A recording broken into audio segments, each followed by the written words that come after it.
C'est la sensation du jour à l'ONU qui fait la leçon à la France sur la crise des Gilets jaunes. Le monde a-t-il perdu sa boussole?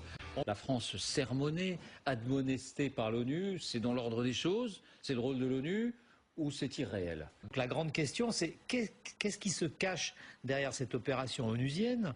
Qui essaye d'essayer de salir un peu plus le gouvernement français? Là encore, il y a des jeux d'influence qui se font au niveau international. Moi, je pense qu'on marche sur la tête avec un truc aussi fou. Cette commission était déjà intervenue il y a quelques semaines, il y a quelques mois même, pour attaquer la France dès le début. Nous inclure dans cette liste de pays qui seraient d'une violence spectaculaire. Alors peut-être qu'on nous cache des choses, mais je pense pas.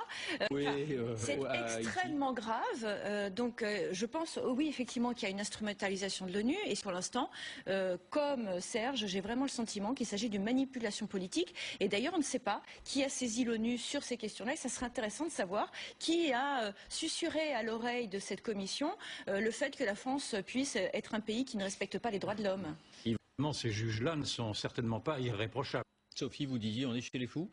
Mais néanmoins, c'est-à-dire qu'on pourrait décider de considérer que Madame Bachelet, qui a été une présidente remarquée du Chili, finalement, elle a fumé la moquette. J'espère que la réaction du gouvernement français sera à la mesure de cette posture. Avec un peu plus de vigueur que avec vous un peu attendez. plus de peps. C'est du pain béni pour LFI, le RN.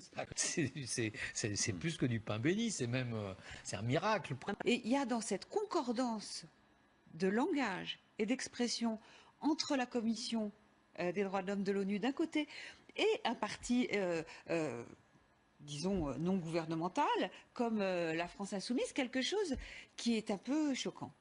De mon point de vue. Peut-être qu'il politiquement s'explique aussi par la proximité de Madame Bachelet à une époque avec les gouvernements chavistes au Venezuela, connaissant les rapports de la France insoumise avec le Venezuela, il y a une espèce d'axe, si je puis dire, qui est quand même assez troublant.